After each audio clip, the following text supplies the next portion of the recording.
इस्लामाबाद से कुछ ही दूरी पर स्थित एक छोटा सा कस्बा रावलपिंडी की तपती धूप और कपा देने वाली सर्द रातें। साल 1978। एक शख्स वहां की तंग गलियों में घूम रहा है।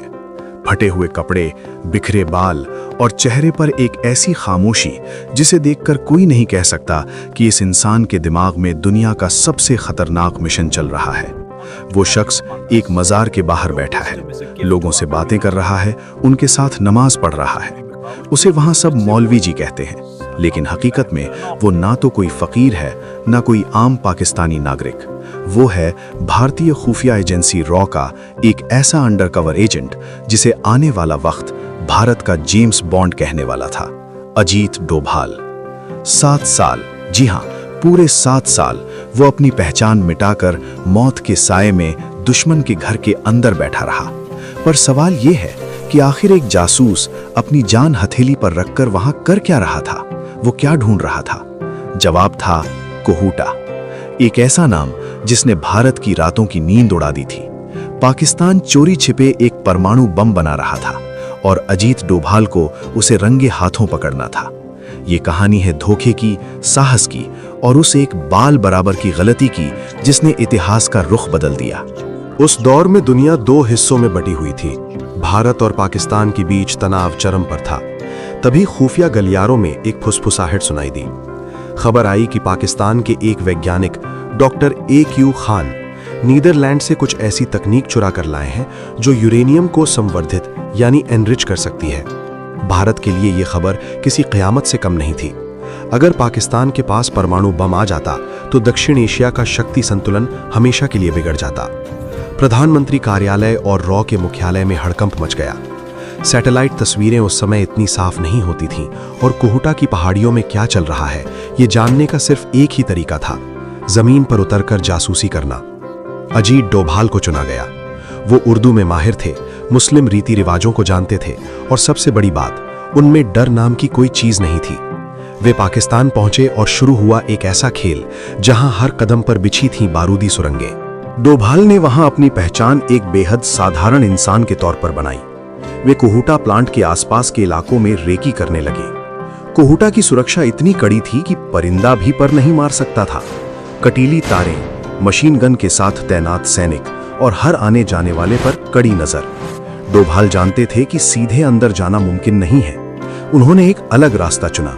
वे उन मजदूरों और तकनीकी कर्मचारियों से दोस्ती करने लगे जो प्लांट के अंदर काम करते थे। उन्होंने उनके साथ चाय पी, उनके दुख दर्द बांटे और धीरे धीरे जानकारी के छोटे छोटे टुकड़े जमा करने शुरू किए। लेकिन सबसे बड़ा सबूत अभी भी उनसे दूर था। दुनिया को दिखाने के लिए भारत को ठोस सबूत चाहिए थे कि वहां यूरेनियम संवर्धन हो रहा है। तभी डोभाल ने एक मास्टर स्ट्रोक खेला। उन्होंने गौर किया कि प्लांट के पास एक नाई की दुकान है जहां वैज्ञानिक और कर्मचारी बाल कटवाने आते हैं। डोभाल ने उस दुकान की जमीन से बालों के नमूने इकट्ठे किए। उन्होंने उन बालों का वैज्ञानिक परीक्षण करवाया और जो सच सामने आया उसने भारत के होश उड़ा दिए। उन बालों में रेडिएशन के निशान थे। ये पक्का सबूत था कि कोहूटा में परमाणु काम चल रहा है। सालों बीत रहे थे। डोभाल अपनी जान की परवाह किए बिना जानकारी भेज रहे थे। एक बार तो ऐसा हुआ कि एक मस्जिद में नमाज पढ़ते समय एक स्थानीय व्यक्ति ने उनकी असली पहचान पर शक कर लिया। उस शख्स ने डोभाल के कान के पीछे एक छेद देख लिया था जो हिंदू रीति रिवाजों के अनुसार कान छिदवाने का निशान था। उस वक्त डोभाल के पास भागने का कोई रास्ता नहीं था। मौत उनके सामने खड़ी थी। लेकिन डोभाल ने घबराने के बजाय अपनी हाजिर जवाबी का इस्तेमाल किया। उन्होंने उस शख्स को यकीन दिलाया कि वो एक कन्वर्टेड मुस्लिम है। अपनी बातों के जाल में उन्होंने उसे ऐसा फंसाया कि वो शख्स उनका मुरीद हो गया। ये था अजीत डोभाल का धैर्य।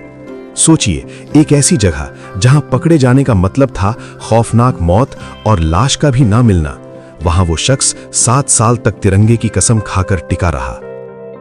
ऑपरेशन कोहूटा अब अपने सबसे निर्णायक मोड़ पर था। भारत के पास पुख्ता जानकारी थी, लोकेशन थी और हमला करने का इरादा भी। उस समय इजराइल भी पाकिस्तान के इस परमाणु कार्यक्रम से डरा हुआ था। खबरें तो यहां तक हैं कि इजराइल और भारत मिलकर कोहूटा पर एक सर्जिकल स्ट्राइक करने की योजना बना चुके थे।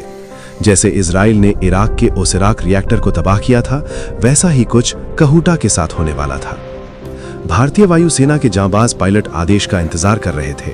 डोभाल ने जमीन तैयार कर दी थी, लेकिन तभी राजनीति ने एक ऐसा मोड़ लिया जिसने पूरे ऑपरेशन की पीठ में छुरा घोंप दिया।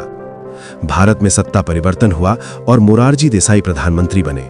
मोरारजी देसाई एक शांतिप्रिय नेता थे, लेकिन उनकी एक गलती भारतीय जासूसी इतिहास की सबसे बड़ी त्रासदी बन गई। एक टेलीफोन कॉल पाकिस्तान के तत्कालीन राष्ट्रपति जियाउल हक के साथ बातचीत के दौरान मोरारजी देसाई ने अनजाने में या अति उत्साह में ये कह दिया कि हमें पता है कि आप कहूटा में क्या कर रहे हैं। जियाउल हक सन्न रह गए। उन्हें एहसास हो गया कि उनके सबसे सुरक्षित किले में सींध लग चुकी है। जैसे ही ये बात बाहर आई, पाकिस्तान ने कहूटा की सुरक्षा 10 गुना बढ़ा दी। इतना ही नहीं, उन्होंने उन सभी संदिग्धों को पकड़ना और मारना शुरू कर दिया जिन्हें वे भारतीय जासूस समझ रहे थे। कहूटा में मौजूद भारत का पूरा खुफिया नेटवर्क रातों रात तबाह हो गया। डोभाल और उनके साथियों के लिए वहां रहना अब खुदकुशी करने जैसा था। वो ऑपरेशन जो सफल होने के करीब था, राजनीति की एक चूक की वजह से अधर में लटक गया। डोभाल को वहां से निकलना पड़ा, लेकिन वे खाली हाथ नहीं आए थे। उन्होंने जो जानकारी जुटाई थी, उसने भारत को अपनी परमाणु नीति बदलने पर मजबूर कर दिया। कहूटा आज भी मौजूद है।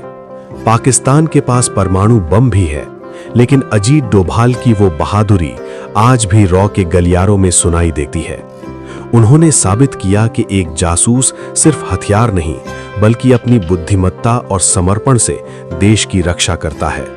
सालों बाद जब वे भारत के राष्ट्रीय सुरक्षा सलाहकार बने, तो दुनिया ने देखा कि वही मौलवी आज भारत की सुरक्षा का सबसे मजबूत स्तंभ है। कहूटा का वो मिशन शायद अधूरा रह गया, लेकिन डोभाल की वो 7.5 साल की तपस्या भारत के इतिहास में स्वर्ण अक्षरों में दर्ज हो गई। ये कहानी हमें सिखाती है कि पर्दे के पीछे कुछ ऐसे नायक भी होते हैं जिनके नाम हमें पता नहीं होते, लेकिन जिनकी वजह से हम चैन की नींद सोते हैं। अगर आपको अजीत डोभाल की ये कहानी और उनकी जांबाजी पसंद आई है, तो इस वीडियो को लाइक जरूर करें। हमारे देश के इन गुमनाम नायकों के सम्मान में इस वीडियो को ज्यादा से ज्यादा शेयर करें। चैनल को सब्सक्राइब करना ना भूलें, ताकि ऐसी ही ऐतिहासिक और रोमांचक कहानियां आप तक पहुंचती रहें।